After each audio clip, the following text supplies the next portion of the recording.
fine-tuning argument is the modern face of the design argument for the existence of God.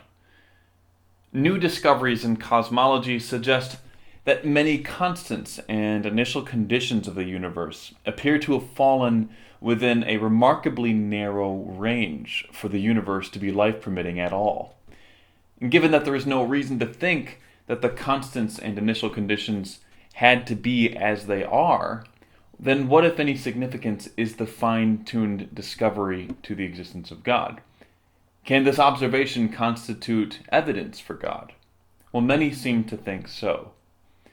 The argument, put in its most simple form, goes like this.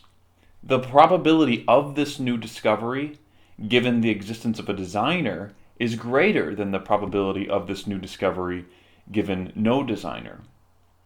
And then we can go with a premise 2 of the likelihood principle, which is just that if the probability of E given H is greater than the probability of E given not H, then E supports H over not H. That's just the likelihood principle.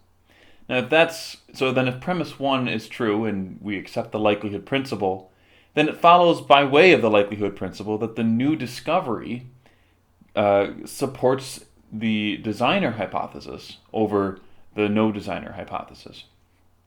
But philosopher Jonathan Weisberg has argued that this statement of the argument fails to properly distinguish the new discovery from a bit of old background knowledge that we've known all along, mainly that life exists. When adjusting for this, the argument changes significantly. Now the argument says that the probability of the new discovery, given the designer hypothesis in conjunction with the existence of life, is greater than the probability of that new discovery, given the denial of a designer hypothesis in conjunction with the existence of life. Therefore, the new discovery supports designer over not designer. But the problem here is that if we've always known that life exists, then we've also always known that the constants and the initial conditions of the universe had to be within the life-permitting range, whatever that range was. So the question then becomes, well, what is so new about the fine-tuning discovery? While we've always known that the constants and initial conditions had to be in the life-permitting range, because of course life exists, what we didn't know was whether this life-permitting range was narrow or wide, or as Roger White puts it, stringent or lax. So the new discovery, specifically, is that the constants and initial conditions are stringent rather than lax. So then the finely tuned fine-tuning argument looks like this. Premise 1. The probability of stringent conditions given the designer hypothesis in conjunction with our background knowledge that life exists is greater than the probability of stringent conditions given no designer in conjunction with our background knowledge that life exists. And then, of course, by the likelihood principle, if that premise 1 is true, then it would follow that the stringent conditions support the designer hypothesis over the no designer hypothesis. The question then, of course, is whether or not premise 1 is actually true. Well, Weisberg has his doubts about premise 1. He writes, this, and he's referring here to the observed stringent laws, is not something we have reason to expect at the hands of a designer, since she could have chosen lax laws instead, unquote.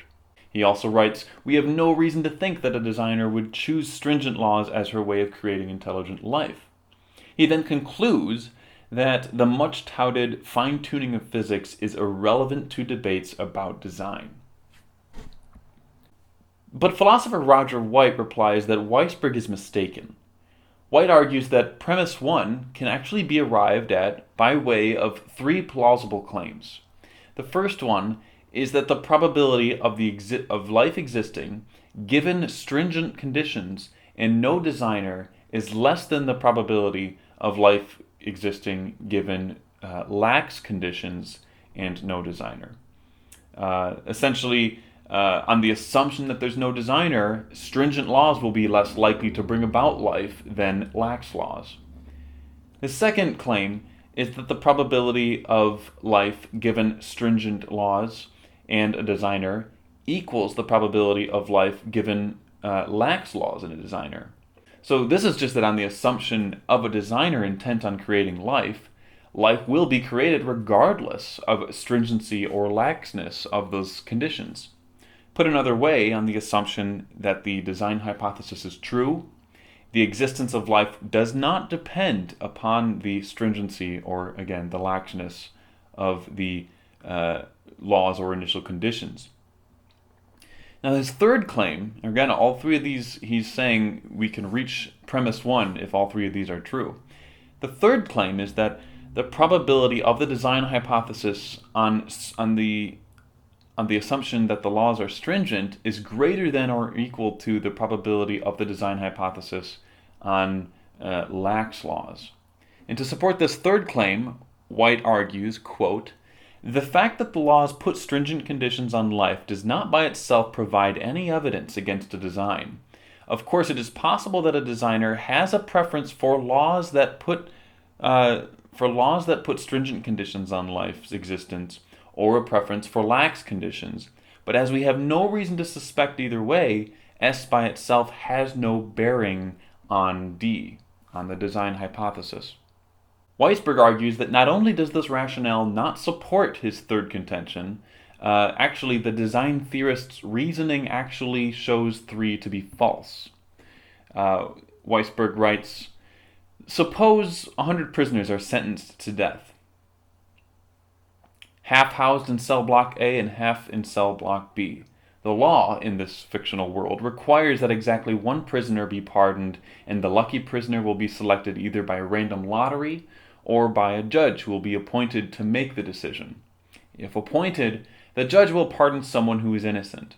We have no reason to think that the judge cares where the pardoned prisoner is housed. But as it happens, there are 9 innocent prisoners in cell block A and only 1 innocent prisoner in cell block B.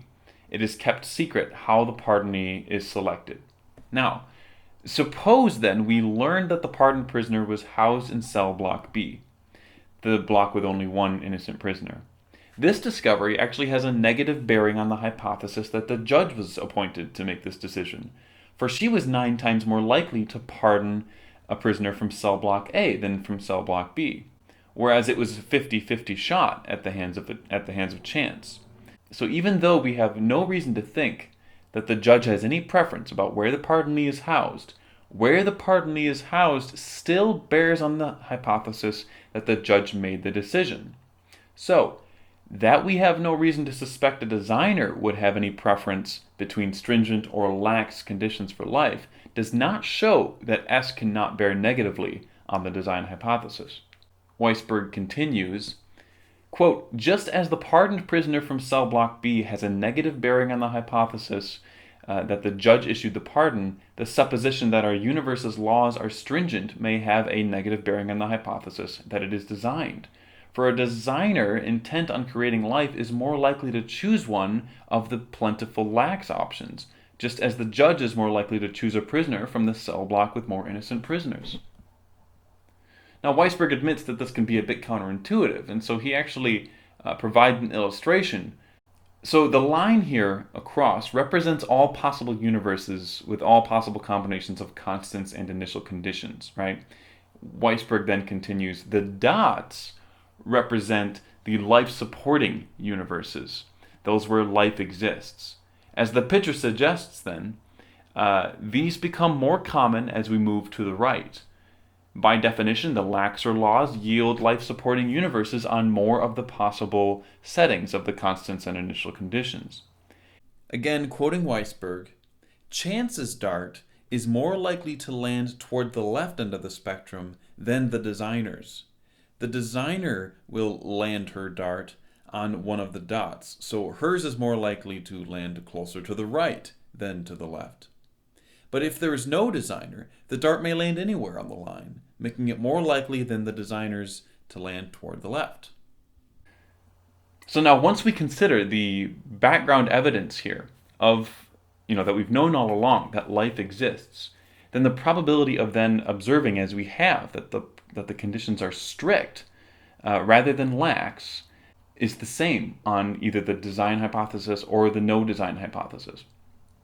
White's third claim is then false, and so the stringent laws, the observation that the laws are stringent, carries no additional evidence for the design hypothesis.